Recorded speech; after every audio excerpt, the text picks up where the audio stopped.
After replaying the Modern Warfare 3 campaign, I can say without a doubt that this is brain rot. Back in November, a little game came out called Call of Duty Modern Warfare 3, except it wasn't the good Modern Warfare 3, and it was clearly a game designed within a span of a couple weeks. How do I know? Everyone run, it's reused assets, run, get out of here! As far as the multiplayer goes, I'm having a blast. As far as the zombies goes, it's just a DMZ reskin. As far as the campaign goes though, well, let me put it this way, I've seen porns with better plots than this. To be fair, I'm not sure what I expected on another playthrough. Maybe I thought the story was going to actually be better. Maybe I thought the characters wouldn't feel like Z-list Avengers trying to find the best one-liner. Or maybe I thought I would find some sort of fun playing through the game's open combat missions. Either way, completing a second playthrough, this time on a higher difficulty, definitely changed my perspective on this campaign, but for the worse. It's still lazy, uses shock value to keep the player hooked, even though it doesn't make a lick of sense when it actually happens, and was clearly put together that way the publisher could market the entire experience as a premium Call of Duty title worth $70. I will admit, I was a bit excited for this campaign prior to the launch, because Modern Warfare 3, the original, for me was one of the best conclusions to a trilogy that I got to experience at the time. And after the events of the previous game, the decision to puss out and bring back Graves, not to mention including one of the franchise's premier villains, you seem to have a recipe for what could have been one of the most interesting stories we've had over the last few years. And before you say it, no, and no, these were not that great. Bite me. And it's this excitement that basically carried me into the campaign that left me feeling I've been bamboozled! The first mission in Modern Warfare 3, Operation 627, is a role flip on the Gulag mission from the original Modern Warfare 2. It features 3 soldiers breaking into a Gulag to free Makarov. Shocker. I will say, as far as first missions go, I found it to be a really good starting point for the game. You had the Michael Bay level action, the intrigue of Makarov being broken out of prison, rappelling down walls. This mission had the structure of a typical Call of Duty mission, and it delivered. Hell, even the game's big villain, Makarov, seemed kind of interesting for about, 2 seconds. I'm not sure why this guy's looking at me all weird. Does he kind of want to It's after this point the game completely falls off, no offense to Jacoby Ellsbury, due to the game including a new style of level design called Open Combat Missions. Open Combat Missions, if you listen to one of the developers, is a new level design that gives the player the opportunity to complete a mission however they want, whether that be stealthy, rushing, or some sort of hybrid. Does this style of level design work? Sure. Does this style of level design work in a Call of Duty game?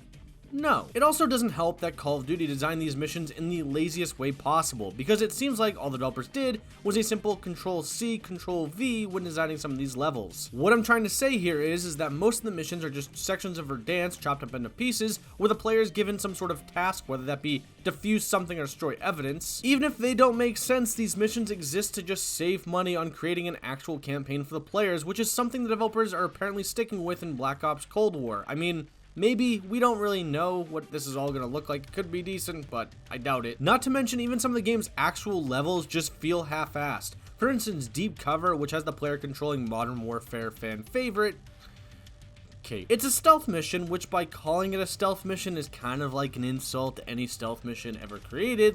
The difficulty of it is on the same level of putting a square block into a square hole. As long as you use the COVID method of standing 6 feet away, somehow no one in the base will ever detect you. Initiating operation Sneaky Ghost.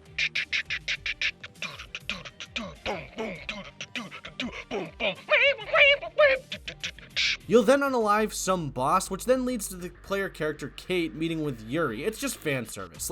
This entire mission exists as fan service. It may as well just be called fan service. I fully believe the developers threw this in so the player would be like, oh my god, gas. Which, is pretty damn cool if you ask me, but it kind of ends up being pretty underwhelming because you get this shitty stealth mission and then the Warzone outro. Speaking of shock value, the developers seem to love shock value, so much so that they seem to force it into the campaign, except every single one of these big moments that are meant to create some level of shock value are seen from a mile away. Literally even Stevie Wonder could see some of these things. Why include a Price fake out death? It feels so over dramatic that all I could do is just roll my eyes and laugh. Also, I know you're not gonna kill off Price that early in the game. I'm dumb, but I'm not that dumb. The cutscene where it's revealed Shepard was somehow captured by Makarov? Wow, so shocking considering they basically state Makarov is capturing people, but then go absolutely nowhere with it. And it's something I feel that comes so out of left field that it's basically the Emperor has returned meme, but in Call of Duty. There are so many moments in this game where I can tell the developers wanted the player to be left completely shocked but instead it's some of the most cringy and laughable parts of the entire game. You know what's good shock value? The no Russian mission, except not this garbage-ass Modern Warfare 3 version, but the version we got in the original Modern Warfare 2. Like in the original, you have the player carry out some sort of act of terror that will eventually lead to a world war. It's shock value done correctly, whereas Modern Warfare 3's no Russian is low-end shock value that carried over from a post-credits scene that forcibly puts the player character into a situation that they don't want to even be in for the next mission to negate everything that happened in that previous mission. Fuck! Why even do this? And I know the answer, because it's just for shock value and TikTok clips where people will say Modern Warfare 3 has no Russian. Guess what? Modern Warfare 3's no Russian is the store brand version of Modern Warfare 2's. So if you're not going to take the criticism for doing something like the original no Russian mission, then just don't do it. Alright, let's all take a minute and check our blood pressure, because I think mine is currently through the roof, and I just want to take one quick second here and decompress before we get into the next part of this. Speaking of bad characters, I'm not sure what it is with these characters in this game. From the heroes to the main villain, every single one of them just seems super unlikable. Our heroes are just basically Z-list Avengers that all seem to share the same ability of who can spew out the best one-liner, not to mention Soap, who gets the honor of being the big death, spoilers, has probably one of the worst deaths I've ever seen in a video game ever. A, you see it coming from a mile away because who else in this group of people are you going to kill off? B, it happens in a manner that is just completely insulting to the character as a whole. Honestly, I laughed more than anything. And C, the game abruptly ends in a manner that kind of left me confused. Like, as the game was ending, I was like, is this it? Like, this is really what you're going with here? Soap's death in this Modern Warfare 3 will never be as good as the original. Like, it will never come close. Like, this looks like to me the video game version of writing an essay by just reading Spark Notes. Makarov, the main villain's whole character, feels like it's just best summed up as, my daddy canceled my credit card, so now I'm just gonna throw a temper tantrum. There is maybe one point in this entire campaign where I thought Makarov was a villain. Beyond that, nothing. This guy does nothing close to the scope of what the original game did, and everything he does do seems to be just relegated to maybe, what, 2 locations, but at a small scale. To sum this all up, this experience here tries so hard to be as good, if not better, than the original Modern Warfare 3.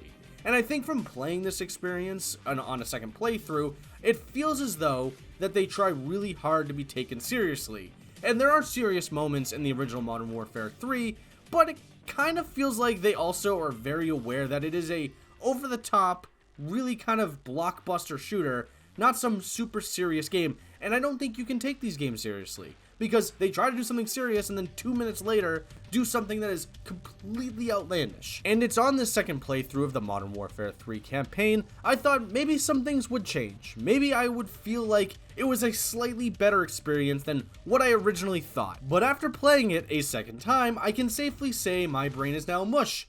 How any developer could put this together, say, this is fine, and then throw a $70 price tag in my face or any player's face is insane. I would have rather had more day one multiplayer zombies content with the promise of a campaign coming later. That way, at least we would have gotten something better than this. And to be honest, having, again, for the millionth time I've said this, played it a second time, I think there should be more backlash to this. That way, things like this never happen again.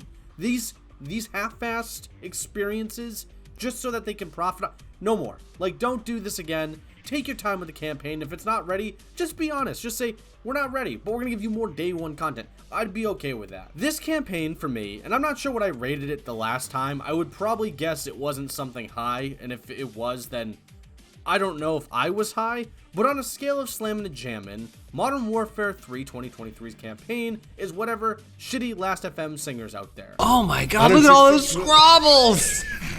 Oh my god! I wonder why Last.fm is succeeding. Because they're calling Scrabbles. Anyways, I'd like to know what you have to say in the comments section below. Did you enjoy the Modern Warfare 3 campaign, or do you think it's complete and total garbage? I'd love to know what you have to say in the comment section below. If you enjoyed the video, great. Maybe consider leaving a like or even subscribing, because it helps out the channel. And if you didn't, well, it's not getting much better than this. Thanks for watching, and well, bye. I want to throw one quick comparison. Maybe someone out there will get this, but I think Modern Warfare 3's campaign is on the same level. It's like basically Call of Duty's Hunt Down the Freeman, if any of you know what that is. Me? I did not volunteer, sir. If your mother was alive, she'd be proud of you, son. My mother is dead?